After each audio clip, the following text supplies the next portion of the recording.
Ito na nga po yung unang harvest.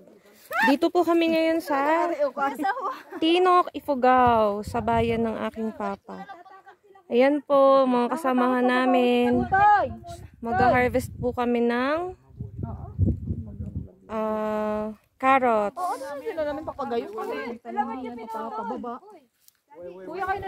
Cedric! Cedric! Dito ka, balik kayo PR. Baka malaglag. Balik na kayo PR. Tutoy, ano ko na, gagamitin ko na. Hindi na, balik na kayo, balik na. Ala, sinira nyo na ang tanim. Kayong mag-ina kayo. Yan po si Uncle. Kanya pong tanim ito. Ay ko.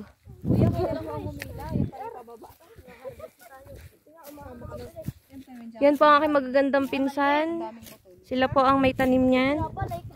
Yan po ang aking uncle na masipag. Ikaw ang magputol. Kailangan putulin. Puputulin. Then po ay bubunutin. Oo.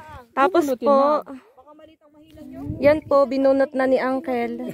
Yan, si uncle po, oh, yan. Siya po yung may tanim nitong carrots. Yan po. Ay, maliliit po. Bubunutin na po, yung ganyan. Ayan. Ayan po ang ating unang harvest. Sarap magbunot. Mamaya po pagkatapos. Ayan po, oh.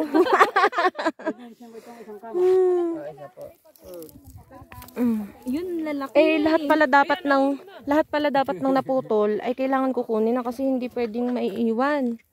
Kaso pag Saan natin? maliliit. Ay, hindi pwedeng iwan pag hindi na ano. Pwede na yung maliit. Dito na, dito na.